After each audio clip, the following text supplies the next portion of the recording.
Making slime. How to make slime. Okay, you need 15 millimeters of clear glue,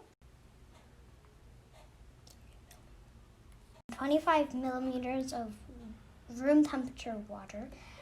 Add it in. Now, what are you doing? We have to mix it together. So what are you adding in here? 5 milliliters of slime activator. And mixing. It's almost done because you need it nice and thick. Even the dog's interested in what's going on.